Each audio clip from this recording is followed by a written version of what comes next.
Okay?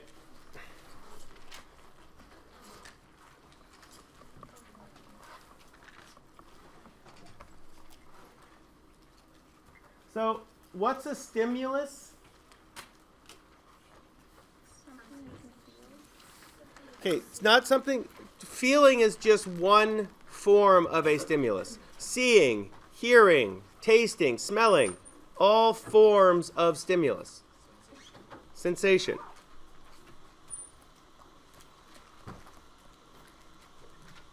Okay, so just really quick, I just want to kind of go back a little bit because people kind of lose sight of the point of what we're doing in here. What is the mind? What is mind? We talked about it the first day of class. We keep talking about every class. What is it?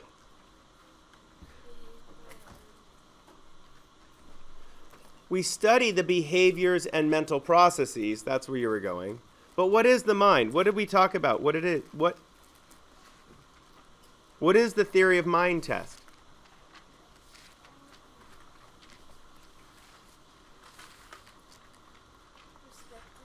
Perspective. Okay? Our mind is a perspective. The mind does not exist because your perspective keeps changing.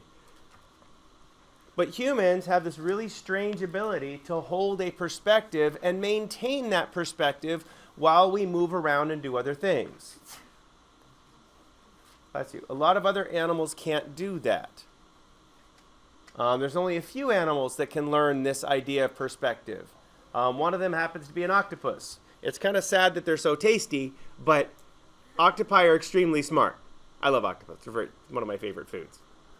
Sorry, smart food, but you're tasty. But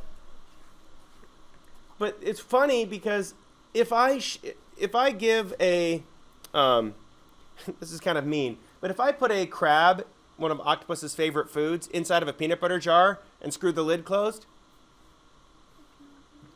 50% of octopi can figure out how to open it just by looking at it. Crab. Unscrew the lid, get the crab out.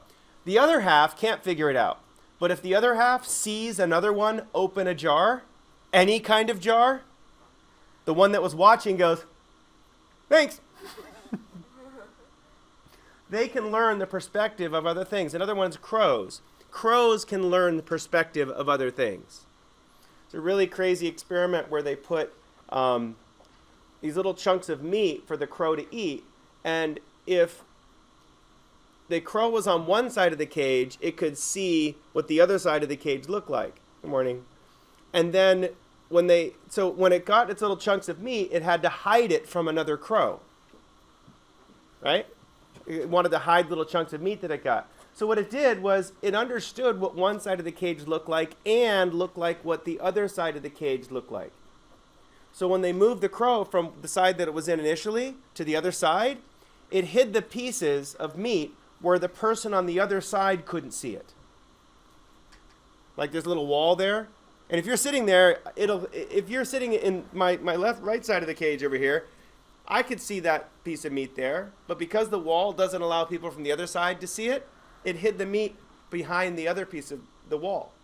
So it literally understood what the other animal could see and not see. It's craziness. Okay, we'll talk about that with intelligence a little bit later because there's another important part about perspective, though.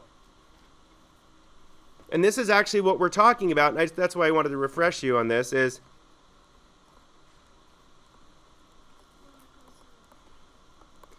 we have a part of our brain, it's our left hemisphere, that is all about cause and effect. So I'm going to have you turn in a piece of paper today when you leave class. And on this piece of paper, I'm going to have you write down a couple things.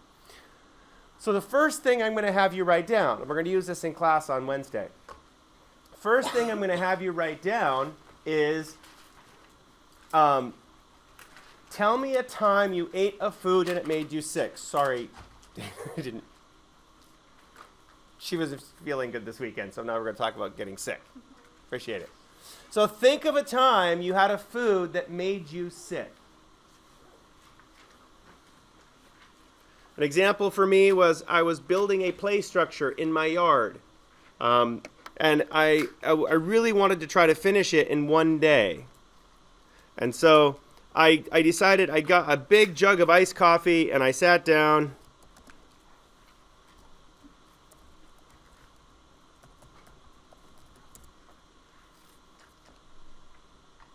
Let's see if I can find the play structure here.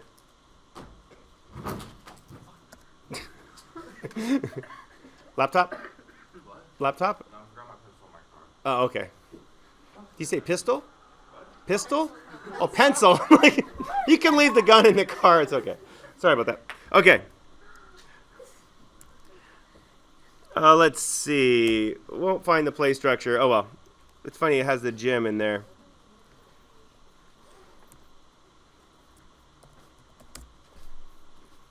One more time. It's totally not worth it at this point. Anyway, think of a time that made you sick. And what happened? Well, I built this stupid play structure, which I'll find in a couple seconds here, and I got violently ill after I finished building the play structure. And it was really obnoxious because what did I barf the entire time?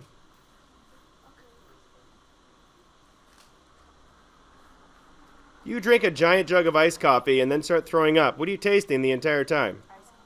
Iced coffee. So what happened? There it is. One of my friends moved, and they said, hey, do you want the play structure? I'm like, yeah, I do. And so I went over with a screwdriver, a hammer, and borrowed a pickup truck and took it apart, put it back together in the yard one day. Yes. Anyway, but I got so sick afterwards. So sick afterwards. And every time I was throwing up, I was tasting iced coffee. So what happened to iced coffee? Well, I love coffee. It's a positive stimulus in my brain. It's a yay stimulus in my brain. But all of a sudden I'm throwing up, which is a bad stimulus. And it was one of those really good stomach flus. Did the coffee actually make me sick? No, I had the stomach flu. You can tell the stomach flu versus just getting sick because it's both ends. So your trash can toilet. Just shoot me now. Just, yeah, awfulness. Okay? And so that's why you always have a trash can in the bathroom. Always. Okay. With a good bottom. So the bag, yeah, the bag, you can take it out. Anyway, so good morning. So the key thing is that as soon as I smelled coffee, the next time, what did my stomach do? It made me feel sick because my mind said the coffee made you sick. Even though my consciousness knows the coffee didn't make me sick, what did I feel as soon as I smelled coffee? Sick. Stimulus, stimulus. Bam. Cerebellum goes, I got you covered. You hate coffee. And like my other part of my brain's going, no. I love coffee. But no, my cerebellum's going, no, you have to feel sick. Okay? So I'm going to write this up here. Coffee became a, what's CS? Conditioned stimulus. Conditioned stimulus.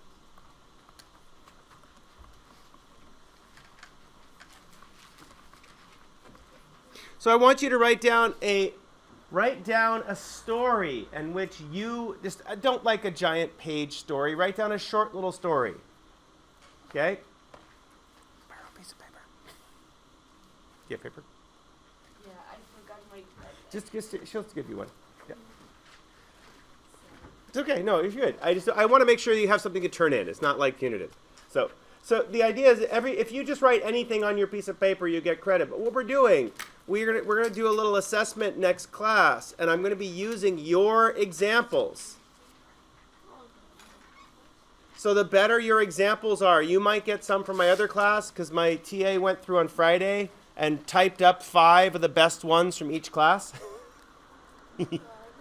Grosser is better. Details. No, I was kidding. Wow, I really need to chew more. Okay. Who wants chowder? Okay. Just a quick little story. So a time you ate something that it made you sick. Or you just got sick. Sorry. Wasn't that bad? Okay, I know, but just felt uncomfortable all weekend. That's it. Different than the... It was great. I lost, I think, 16 pounds from that flu. It's awesome. I gained it right back, but still, it was just like you get on the scale. Yeah! Okay. 16. Oh, okay. Yeah. No, I right now, I weighed myself this morning. I weighed 233 because it's the beginning of fall. My son was trying to get me to convince me that I have try to get abs before the end of summer, and that's today is the official end of summer, so I don't. But that's not important. But I weighed 233, so I've weighed pretty much 235 my entire adult life. Perfect. All right. So now, yeah. Oh, that's sorry. Oh, yeah. Teacher reflexes. What if no, I never had baby sick? You like every food that someone puts in front of you? Okay, so so that's what you have to think about. Maybe something didn't make you sick. One semester, a student was eating cottage cheese for breakfast. Her brother and her were laughing while eating cottage cheese. What happens when you laugh and you're eating food? You gang. So the brother clinked some cottage cheese, backwashed it. So the sister thought this was extremely funny. So the brother blew his nose and goes, "Ha!" and showed her the nose-blown cottage cheese. Immediately after that point, her cottage cheese consumption decreased dramatically because you don't have to experience it yourself. Watching somebody else get sick, will that make you sick? Yeah. Yeah, and that's because the chemicals in your stomach. It's a chemical called butyric acid. Barf smells like a rotten onion. Rotten onions are almost pure butyric acid. The chemical that makes garlic and onions kind of spicy is butyric acid. When you cook garlic and onions, it stimulates your stomach's gurgling. Okay. And I apologize. Other people are kind of looking sick now that I'm making them think about this, and I apologize. Okay. We're going to use that next class. Okay, so now,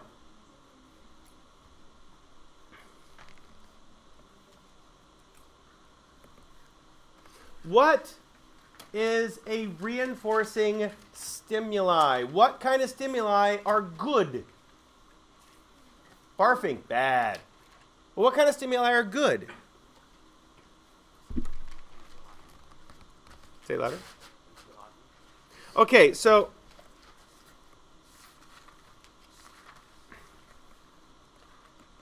one kind of stimulus, what we can call, is called a reward. Rewards are this is kind of obnoxious, but this is a S plus. Okay, we don't generally put the R down there, but I'm going to put it down there. Why would I say an S plus for a reward?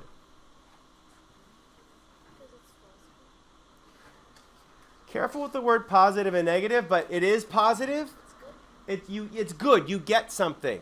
You get something with an S plus. So an S plus means that you're rewarded. How do I train a dog?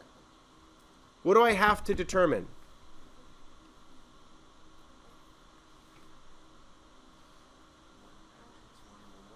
Okay, the first thing we always have to do is measure the behavior.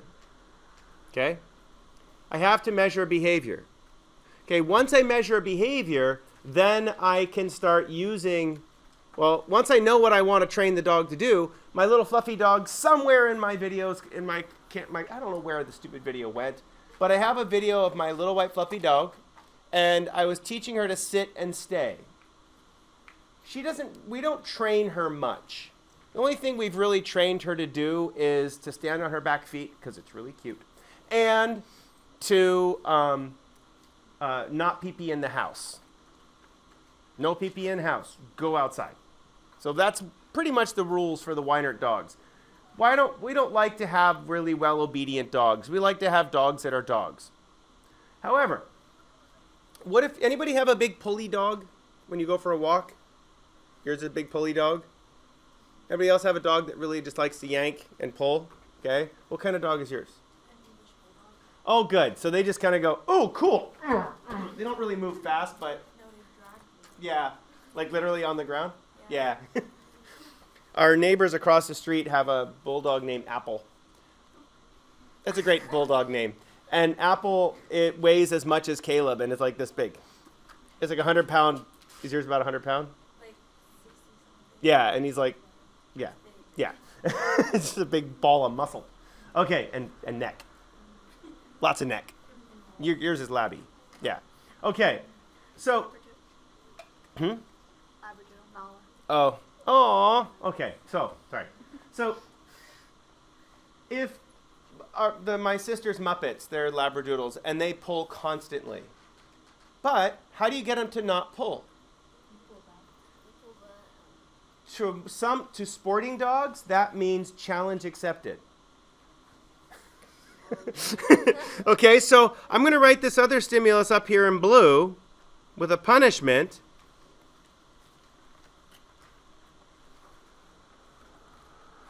Okay, there are actually different types of punishments, but we're just going to label this very simply as an S minus.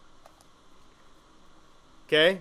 And in behaviorism, we don't actually put the P's and the R's down there. That's for intro. In behaviorism, we just use pluses and minuses. So we call it an S minus. So there's two different types of punishment. There's two different types of punishment. One's aversive. It's aversive. You pull back on the leash. If it hurts the dog goes "Ipe." And what does it not do? Well, it doesn't pull because it doesn't want to be yoinked. Yoink. Okay. So, what's the problem? Okay, has anybody seen the spiky collars you put on the dog so you don't yoink them? That's so when you yoink them, it makes more of an impression on the dog. Some people even use shock collars on their dogs.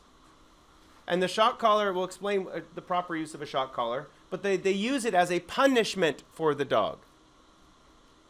What's the problem with the punishment? Can I train somebody using punishment? Oh, I don't want you to say yes. I want someone else to say yes. Yes. Okay, good. Come down here for a sec.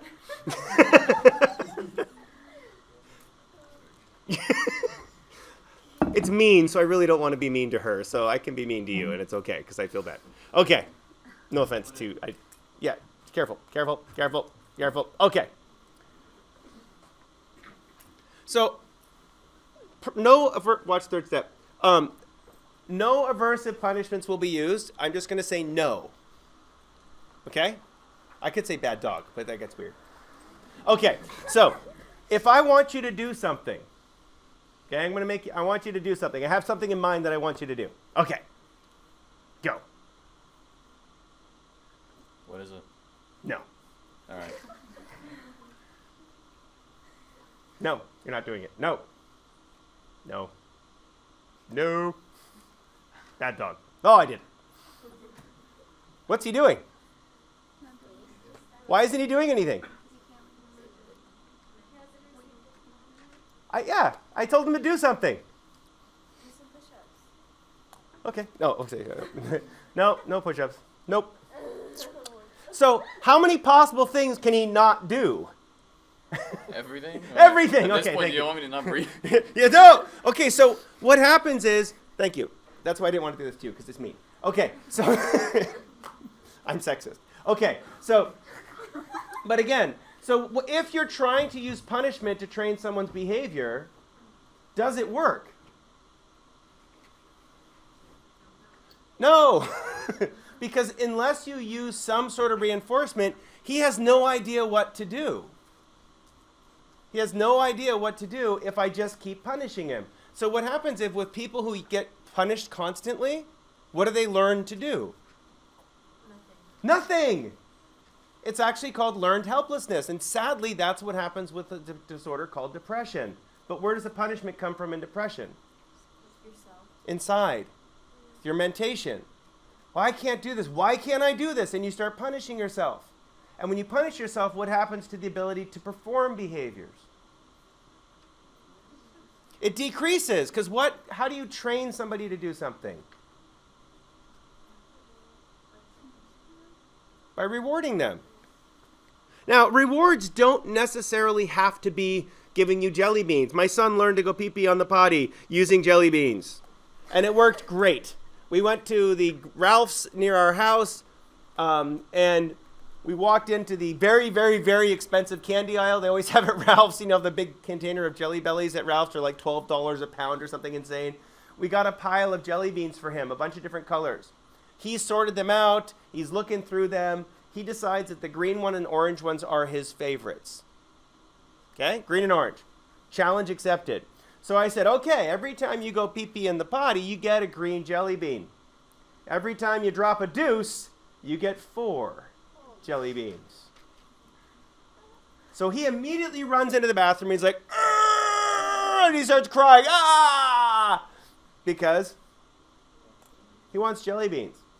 But he can't poop because you just generally just can't poop on command. If you can, I'm impressed. But it's just, you got to kind of wait for stuff to move down the pipe, Sorry. Okay, but again, for him, he was really frustrated because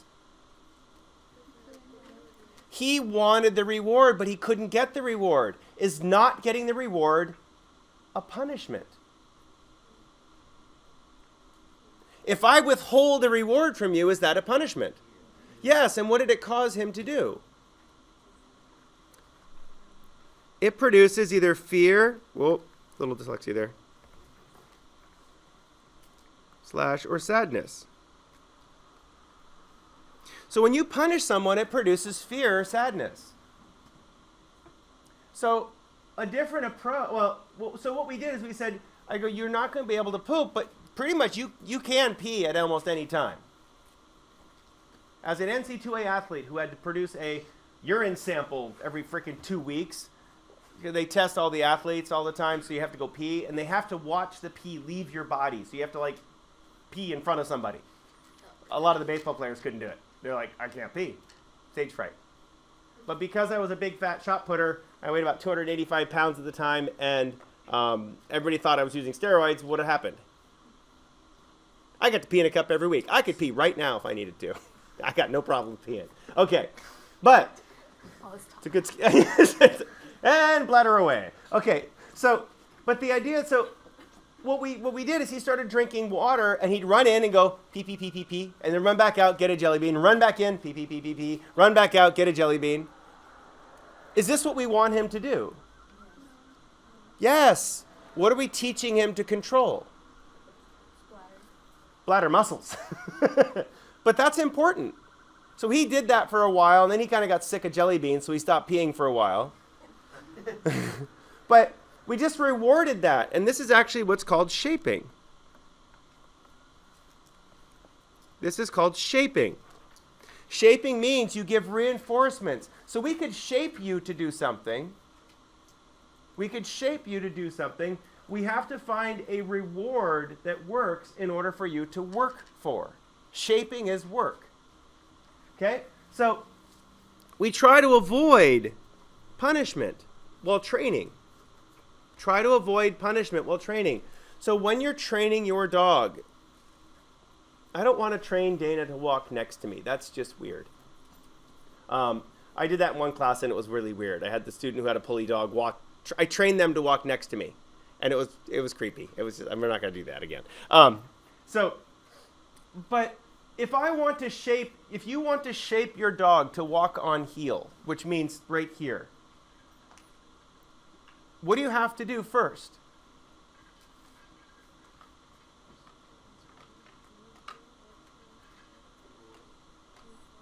You have to figure out what stimulus is going to be a reinforcement for your dog. Nala, our black lab, loved these little cat treats. They're like dissatisfyingly squishy, unpleasantly squishy, but not like, it's almost like Play-Doh texture cat treats. They stank really bad. But our dog, if you cut him into each little cat treat into 4 pieces, our dog would be at your side all day waiting for those little cat treats. So do you think she eats those very often? No, so I'm going to put a word up here called a high value.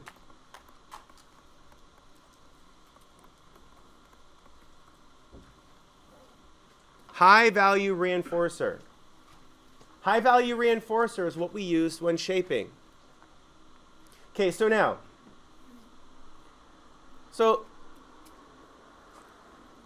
what is it? What causes a dog to pull? Sees something interesting. In other words, something that's reinforcing. Other dogs are reinforcing. Oh, here's a great example. Katie. Katie is her name was actually Kelly Dolores. They call her Katie because Kelly Dolores is a stupid name for a dog. Whatever. But Katie was a 80-pound yellow lab. She worked for the CHP. She was an officer. And her job was to find the bombs. Find the bombs. Okay, they actually, my friend Henry was the trainer for Katie.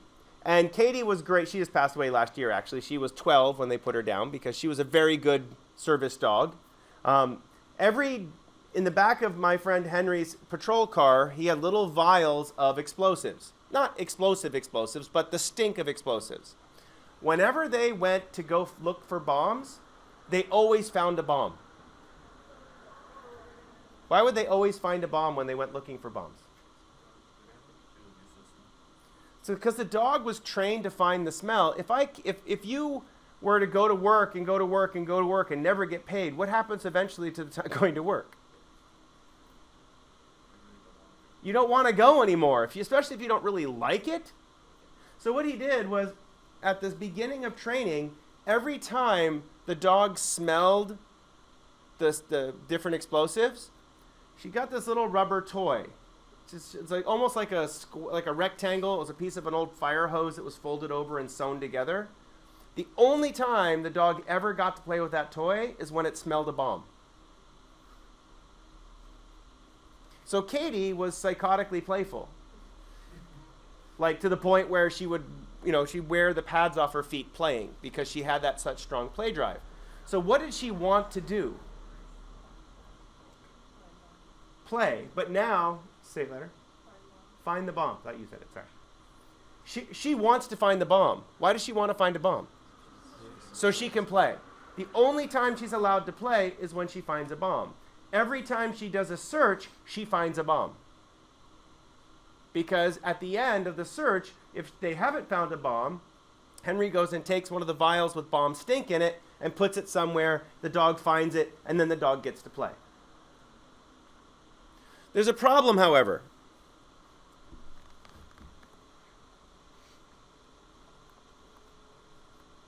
That's an attempt at a butterfly. That's a terrible butterfly.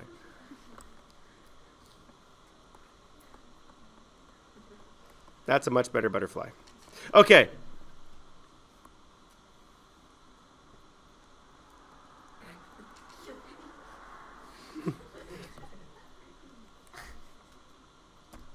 Never mind. Okay. So, what are butterflies? They're cocaine to some dogs. A butterfly flitters by, and the dog's brain just goes completely insane. Anybody have a lizard dog in here? Lizard. You see a lizard, the dog just goes completely insane. My friend Jim's dog lost most of its nose by running along the edge of the fence chasing lizards, and it kept just like... It'd come back, its nose is all bloody. It's like, did that hurt? Punishment? Yeah. What was better? Butterfly or lizard or whatever else. That's like in the movie Up. Squirrel! There's a squirrel. Oh, get him! And all the dogs run over there. That's a butterfly for Katie. So here's a problem. You have an 80-pound lab looking for a bomb, and butterfly flies by. What does Katie do? Attacks a butterfly. So this was Katie almost didn't pass training because of this. So now it's time to deploy a punishment.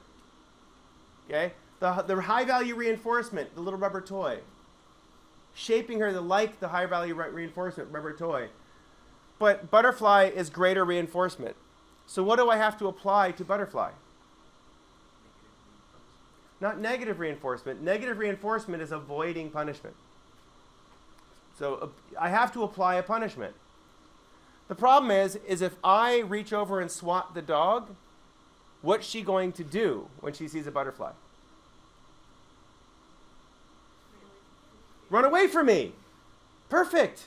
Because running away from me, A, gets the butterfly, B, avoids the punishment. It's called negative reinforcement. You're reinforced by avoiding. You can tell a kid who's been swatted because when the parent goes like this, the kid goes, hey! Oh. My son does that all the time. Like, I don't hit you. He got me in the back fat last night. Ah. He's getting big enough now that when he hits me, it hurts.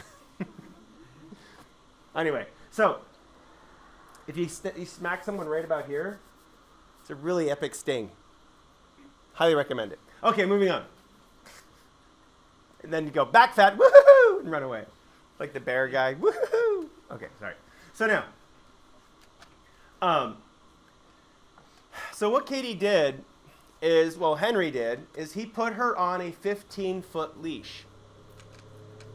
Henry's a big, strong guy.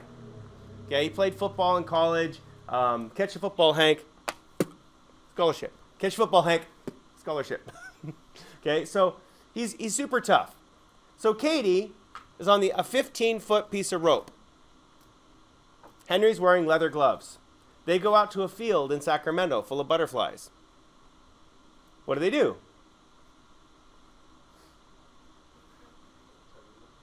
Not tug of war. Let Katie run at the butterfly. Rap, rap, rap. Brace. Boom. Katie got good at doing cartwheels at the end of this 15-foot rope. It's the same thing your bulldog. It's not going to hurt their neck. Labradoodle's a little bit on the spindly side. When you get them wet, you realize how skinny they really are. But if a Labrador's got a big, thick neck, is it going to hurt the dog's neck to run against the leash? No, but does it hurt the dog? A little bit. And so what they started with a 15-foot leash. What did the dog learn? How far did the dog learn to chase butterflies? 14.9 feet. It would run and then stop before the end of the leash. Because is it chasing the butterfly reinforcing? Yes. But getting yoinked at the end of the leash is punishment. So it avoids the punishment but still chases the butterfly. So then they cut the rope in half. It's got a 7-foot rope. And so a bunch of other yoink. And then eventually the dog learns to go how far? 6.5 feet, 6.9 feet. And then it's actually started learning to do cartwheels without getting to the end of the rope, which we get to in a second. So if he takes the leash off, what does she do? She chases the butterfly. Because the leash isn't there. The leash becomes what they call the S+. The leash is the punishment and the reinforcement. So whenever he's doing a bomb search, is she on leash? Yes. Leash means find the bomb, we're going to work. No leash means play. The same thing I had a student, Lizeth, who has a seeing eye dog named Twyla. And Twyla was such a great dog. Twyla would come in and sit right next to her. She didn't have the seeing eye dog harness on because Liz had been groped a few times by people who see a girl with a seeing eye dog, so they walk by and grab her. People are bad, okay? She can see, actually. She just doesn't have peripheral vision, and so it's really hard for her to walk. And so the dog allows her to help her go over stuff and like curbs and things and stairs. Anyway, but as soon as Liz gives the command to Twyla saying, go visit, Twyla immediately stops being a seeing eye dog and becomes a very cute lab that likes to get pet by everybody. And will literally go back and forth across the class making sure she says hi to everybody. But then as soon as Liz goes, Twyla, work, Twyla, whatever the two says it, I get them confused. Twyla, as soon as Liz says, Twyla, work, that command tells the dog, come and sit by my side, I need your help. And by being trained, Liz is the highest value reinforcement. Who feeds Twyla? Liz. No one else is allowed to feed her. Because for Twyla, labs are pretty much food sluts. They'll do anything for food. You go and get food? Okay. Our little fluffy dog is very food oriented. Okay? So, but the key is that the high value reinforcement. So when you're using shaping, you have to figure out what is the highest value reinforcement. What is the most important thing? Once you figure out the most important thing, then you can start shaping a behavior. So, how many people, I know you, but how many people don't drive yet? Okay, a few of you. So the rest of you, you can just write on your paper, I don't drive yet. But the rest of you, how did you learn how to drive? Really short story, but just how did you learn how to drive? Yeah, same page as the other one, because I want you to turn this in at the end of class.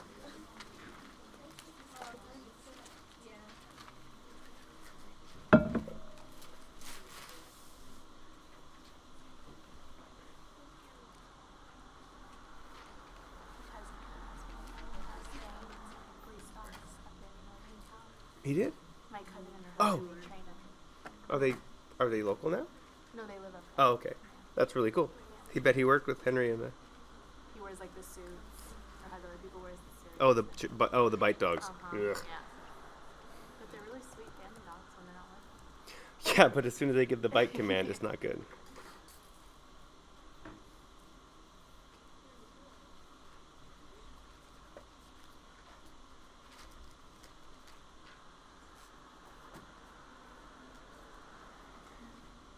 Oh, that's me thinking I'm turning my GoPro off at the end of the day. Let's see. It's February. Should be February.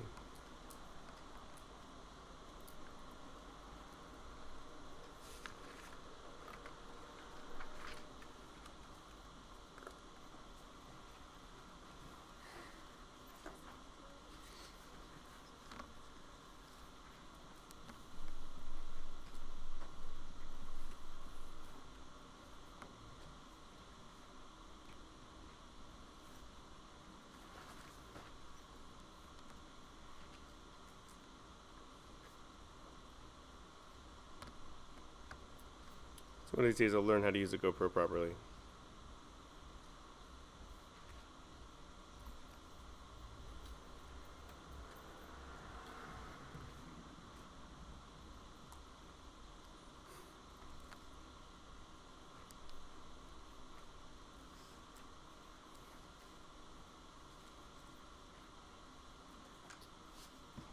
That's my giant ski pole.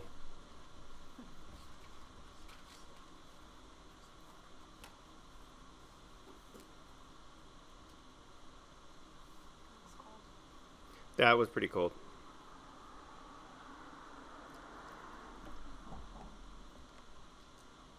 Snowboarders.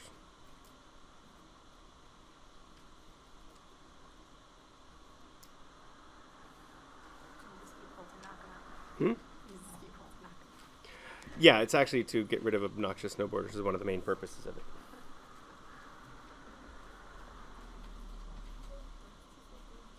Very boring and exciting at the same time. Shoot.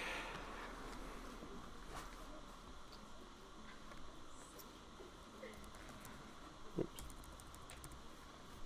I don't know where that video went. All right. So now, how many people had a yelly driver or a yelly parent or something trying to help them drive? What happens if you have a yelly parent helping you drive? It makes you nervous and you're higher probability of crashing.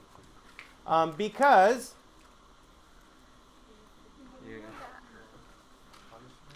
as soon as you start producing fear, your behavior changes. You start slowing down your behavior reactions to things. Why would fear make you respond slower?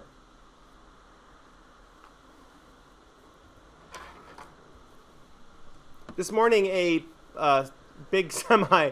The light, I was coming around the corner on the 94, getting right before you go by where Ralph's used to be right there, or Vaughn's, or whatever that was. Smart and Final now. And I've been working out here for so long, I still don't know the names of the streets. Anyway, but I come down around that hill, and the light's turning yellow, so I just put on the brakes, and I come to a stop. And then a semi with the big gravel semi goes whoosh by me on my right side. He ran the red light pretty badly. There's no way he was going to stop for that light. If he was behind me, what would have happened? It would have smooshed me. Even with my van, I'm like, oh geez, if I saw it coming, would I have been scared? Yes, I didn't see it coming. I looked behind me. There's nobody behind me, so I jammed on the brakes so I could stop for the light. And if I looked behind me and the truck was there, would that have changed my behavior? Yes, I probably would have sped up to make the light. Okay? But if you're learning how to drive, and someone's yelling at you, stop!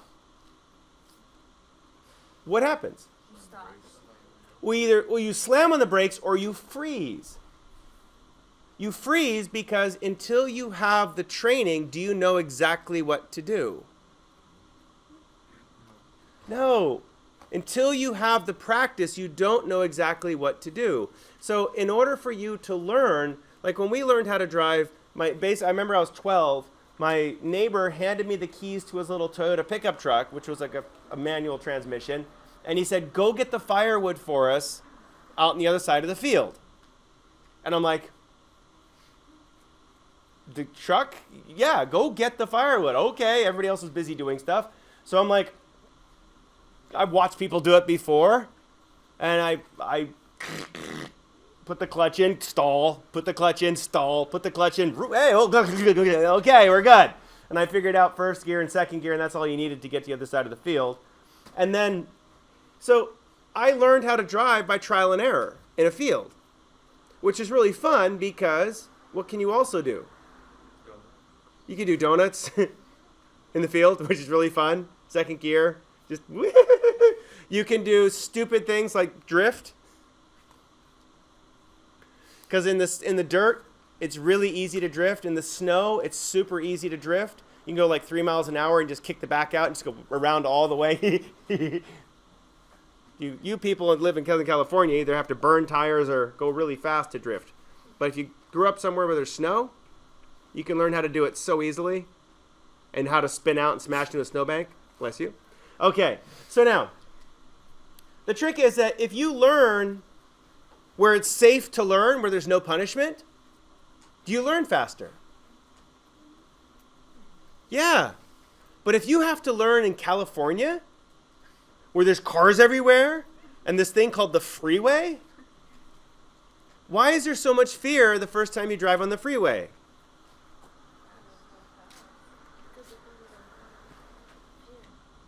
Okay, anybody ever have to stop on the side of the freeway? It is seriously terrifying.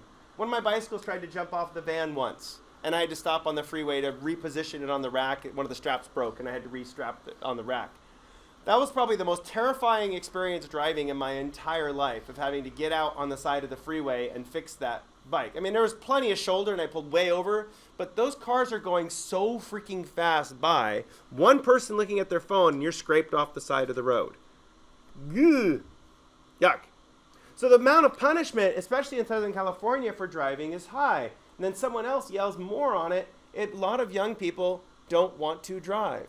A lot of my daughter's high school friends don't want to drive. She got her license. She's like, bye. She's driving back and forth to La Jolla. She's going to the beach until she realizes that I'm not going to pay for gas every single time she needs gas, so she's not driving quite as much anymore. But yeah, it's a reality check. Yeah, it's $50 every time you drain the tank. You realize that, right? And gas is really annoying right now. It's like $80 to fill the van yesterday. So it's like a 20-gallon tank, so it adds up really fast. But the annoying thing about this, but driving, is that if there's a reward for you driving, are you more likely to want to drive? Yeah. But if you don't need to drive, it's a lot more punishment than reward. Okay, so there's a really important part about this. Really important part about this is how much do we actually learn by getting stimuli?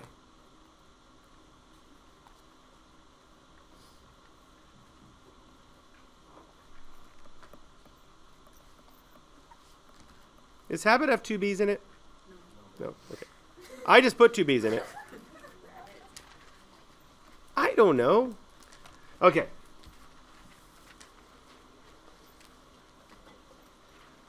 There's a guy up by State that has one of the electric skateboards. Thing goes like 30 miles an hour. It's so cool. He's on the bike lane just going on the way to school, and like we're going like at the same speed. I'm like, dang. One rock, and that is just, he's got his, coffee in one hand, little controller in the other hand, backpack on. Awesome. No, of course not. Okay. Why would you wear a helmet? I always have one in the back of my car, though. Always. Just in case a sporting event breaks out. Bike helmet. Okay. So what is habit? Well, let's describe it in terms of behavioral response. Once you shape a behavior, for me, one of the big bad habits that I have right now is picking at my face. It's very satisfying. Do you pull at your mustache when you're thinking? Yeah. Evil laughter. Okay. But so if you have any facial hair, you're doing it right now. It's very funny. We look at the meeting on faculty, any faculty that has a beard, every 5 or 6 seconds you are picking at your face. Why? It's habit. Repetitive grooming behavior.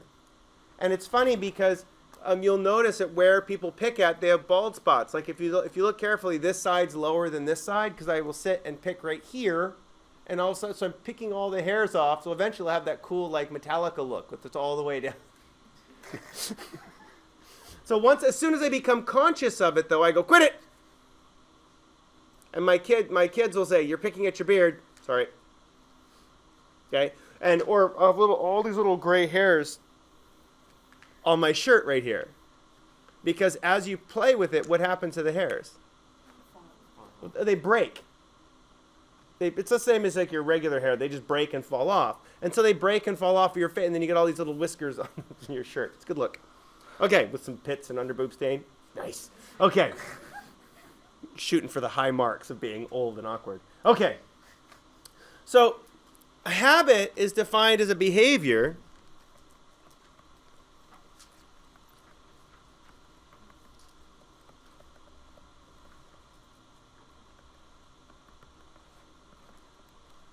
that is reinforcing itself.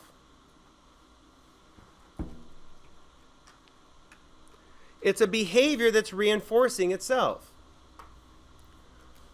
So the behavior of picking at your beard is reinforcing because You like it. it's because picking at your beard is reinforcing. The behavior itself becomes the reinforcement. It's like playing video games. What's reinforcing about playing video games? Playing video games. If winning was the reinforcement, when you stopped winning, what would happen? You would rage quit. But what's interesting is playing video games themselves, like I purposely don't have games on my phone. Purposely don't have games on my phone. Because if I have games on my phone, what will I do? I will play games on my phone. On my Chromebook, which is basically just a big phone, which actually my Chromebook broke over the weekend, so I ordered a new Chromebook. So this one lasted 6 years. My daughter had it since middle school. My old Chromebook, so, well, it's hers, then I adopted it. So it lived well. Anyway, so I just spent $200 on a new one. Woohoo! Anyway. But I can play games on my Chromebook if I want to. All the Android games work on the Chromebook. But I've been playing Plants vs. Zombies because my son and I are in a battle who can finish it first. But that's not important. But how come I don't put them on my phone?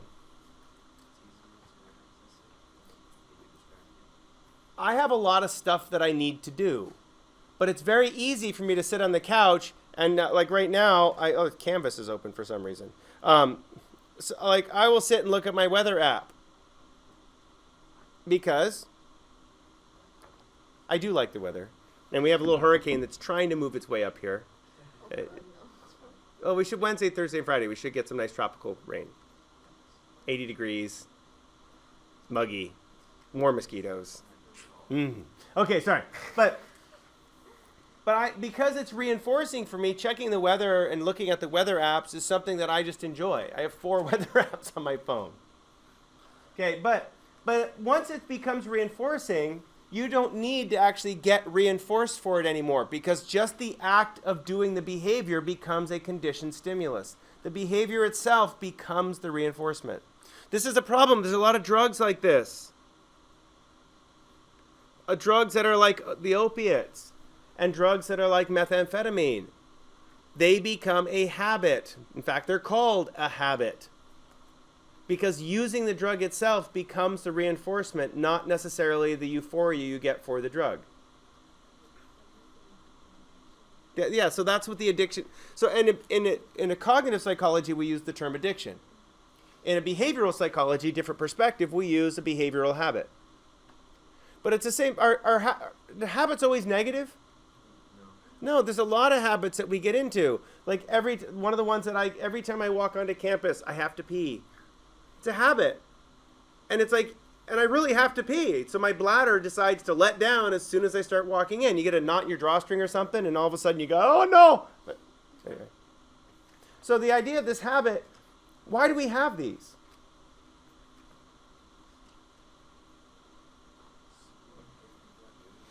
Yeah, it's unconscious behavior.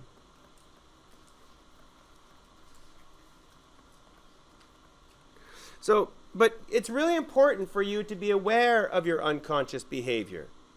One of the things that with the current eating plan that I'm on right now, it's called intermittent fasting. It's actually, I'm not doing intermittent fasting. It's called time-restricted eating.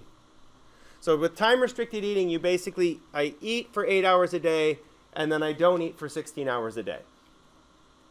So whenever we eat dinner, I just add 4 hours and then flick the clock, and that's when I can start eating the next day. And the reason I do that is because I have a really bad habit of snacking. I'm a bottom feeder. If there's food left over, what do? I eat it. And it's just, I can't help it. If like my son, we had tacos last night. I love Northgate. It's like my favorite place on the planet. And they had the tri-pack of chicken, beef, and pork.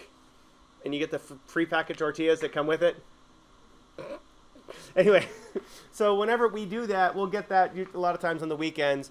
And it's like the worst cut of, it's like chicken leg meat, and it's like, I don't know what kind of cow part it is, but the pork's really good. Anyway, but we had that last night, and we had one of our neighbors caught yellowfin tuna. So we had that, so we had tacos basically last night.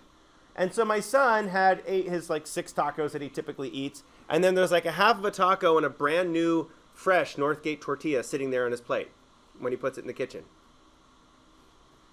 So how do I decide if I want to eat it or not?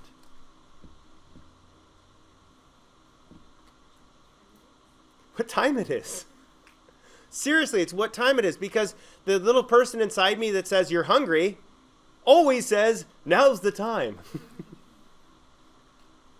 Because that's my eating plan has always been just eat whenever, not when I'm hungry or not over time. So I immediately start thinking, what time is it? And if it's like 7 o'clock, what does that mean?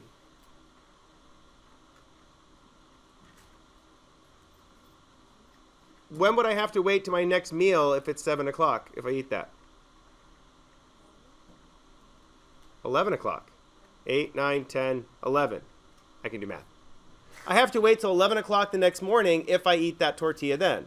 I don't have to. There's no one paying attention to it. But just by sticking with it, I am becoming conscious of these unconscious behaviors. Before I started doing this, I would just eat it and continue on my day. Would I ever notice that I ate it? No. I would have enjoyed it. But do you need that? No. So one of the things about this is now that I've lost, since I started doing this, I literally haven't lost any weight.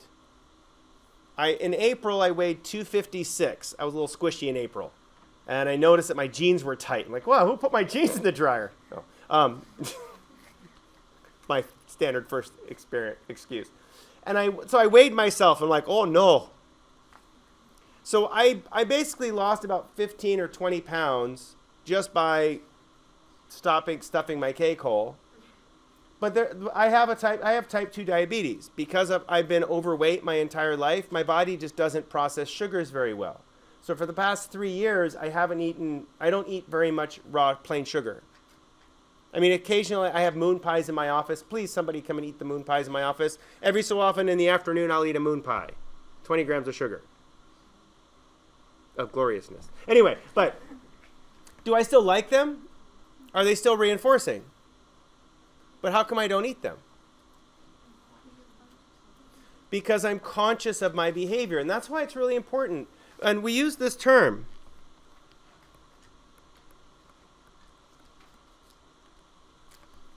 Mindful. You start learning to become mindful.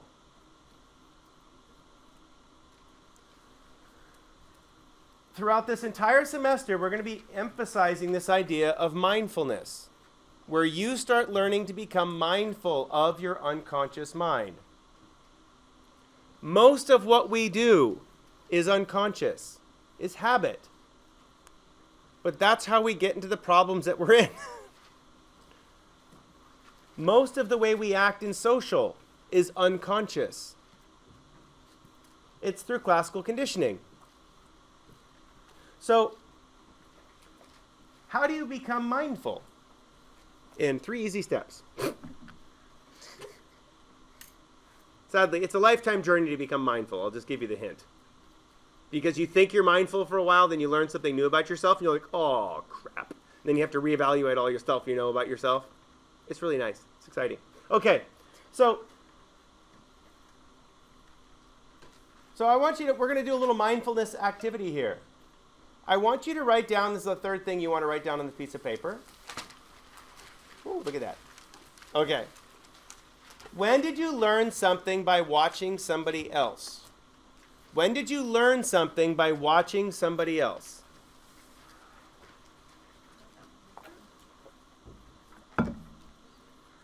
Not doing it yourself, watching somebody else.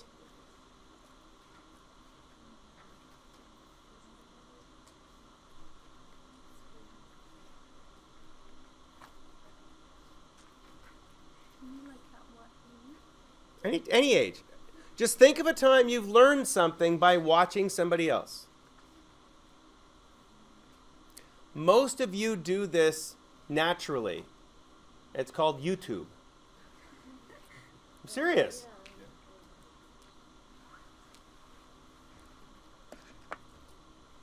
We didn't have YouTube when we were kids. We had old people.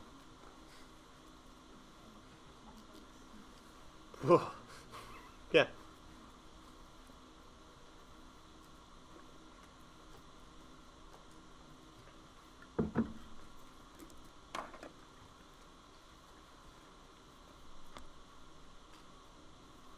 Aww.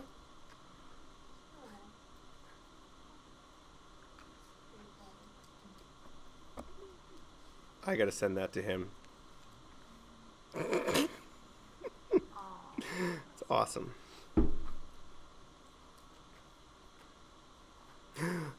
The chicken. Oh, he was actually a rooster. We had to get rid of him because he's a rooster. No roosters in the city. That was Snickerdoodle.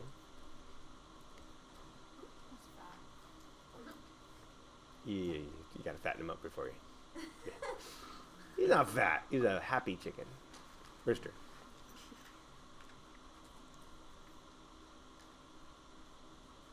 Any of you here have a rooster as a pet? They're so great. They're annoying. Oh, they're so great though. Once you make friends with them, well, you have to do it every day because they don't remember the next day, but that's okay. Their memory lasts about 15 minutes.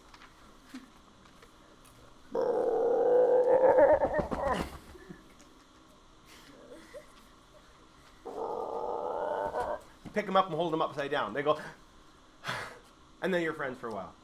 Then they look over at you and go, Trying to fight you. yeah, this is my yard. What are you doing?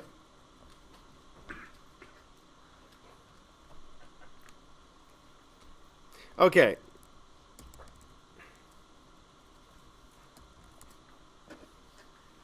I bet it gets a cooked chicken. It does. Oh. Wow.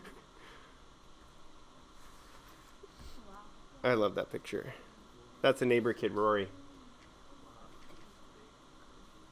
Little kid, big chicken. But Rory was one of the main food sources for these chickens.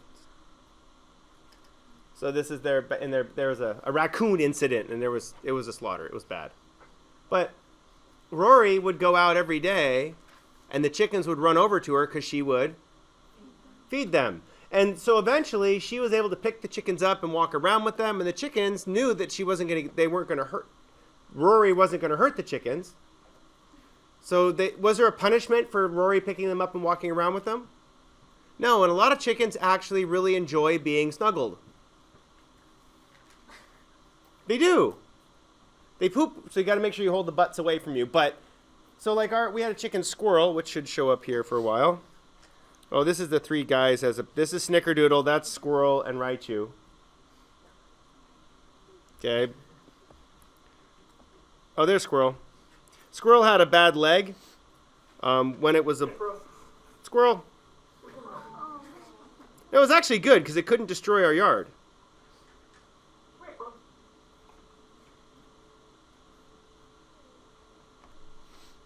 Oh, what's that? I'll eat that. Okay, so can you call a chicken and have it come when you call him? Yeah. Well, it's really weird. So they forget pretty quickly, but they can be trained very quickly. And every time you train the chicken, it learns faster the second time. So does it remember? Like if I'm sitting and working on my bicycle, the chickens would come over and just come and sit on the bicycle. And like if I'm sitting in the backyard, 2 or 3 minutes later, the chickens are sitting all around me. We had 3 chickens. The neighbors had 5 or 6, and then after the Great Massacre, there wasn't too many chickens left. So there's me working on a bicycle by the chicken coop. This one here was the one that's kind of flopped over there was born with a rare disorder where the joints didn't adhere together, and so we called it was gimpy, or it looked like the boneless chicken. But it would kind of use its wings and drag itself around and could get food, and it was fine, but eventually we put it down. And being the really annoying people we are, we actually anesthetized it, then broke its neck. Some people just break the neck, but we anesthetized it first. Wait for it. I was trying to get him to cock-a-doodle-doo. He wouldn't do it. Okay. So now. So if you learn something by watching somebody else, what do you learn?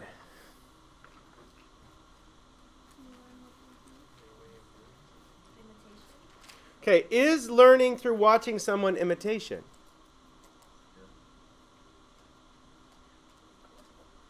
Okay, so I'm going to write this word up here. It's a really important word.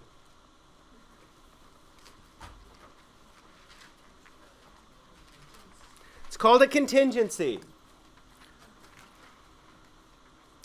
Imitating someone is not learning. Imitating someone is not learning. You can imitate someone, but unless you use that behavior again, it's really not learning. Imitation itself is a behavior you can learn. Can you learn to imitate somebody?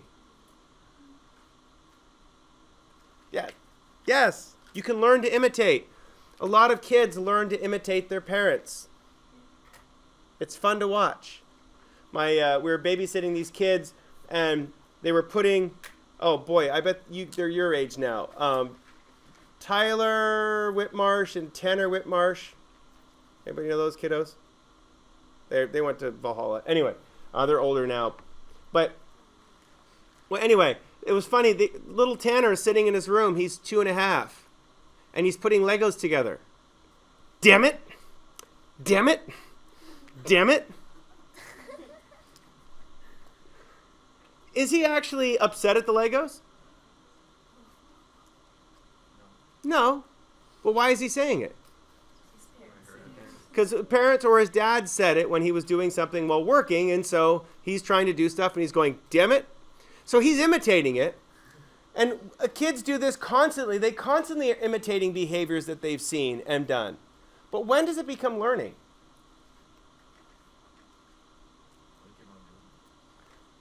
When it has a value. When it becomes reinforcing.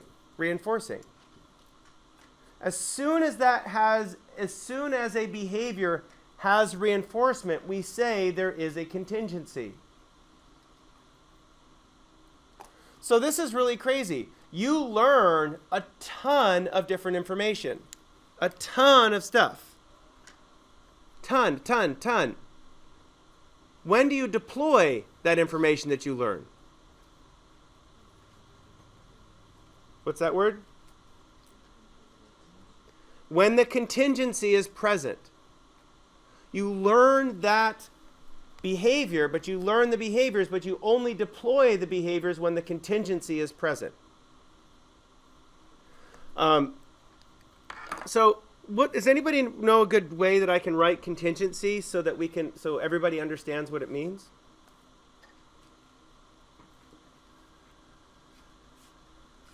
I'm going to write it in math.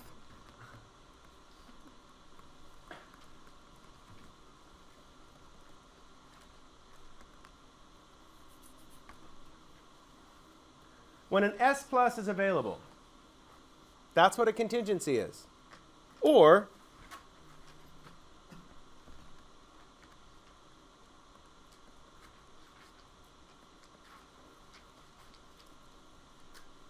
why would I write an S minus is available as well?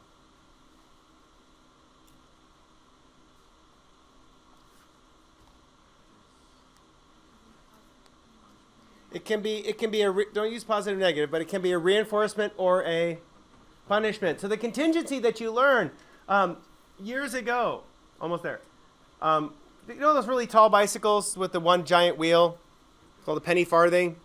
One of our friends rides one of those. He's an idiot. Anyway, he's the kind of guy that embraces riding the really old school bicycles. And they kind of look like this, with the seat up at the top and the pedals. They're called a penny farthing. Anyway, they're ridiculously hard to ride. You're basically riding a 6-foot tall unicycle. If you stop pedaling, the first thing that hits the ground is your face, and it's coming down from about 6 feet off the ground. And it's just not good. Well, and I'm 6 foot tall, so it's about 10 feet off the ground when I fall from on one of the top of these things. So what was funny is that the guy said, who wants to try riding it? Everybody goes, Steve, because I like bicycles. Like, fine, I tried it. I crashed, hurt my knee. My buddy Leo tried, crashed, smashed his shin. 4 or 5 other guys that were lining up to try it, and each successive one crashing and hurting themselves. All the girls are looking at each other going, yeah, we're not going to try it because every subsequent guy is getting more and more bad injuries while trying to ride this thing. Okay, so who can learn better by paying attention to other people? Females. Stupid females. Okay.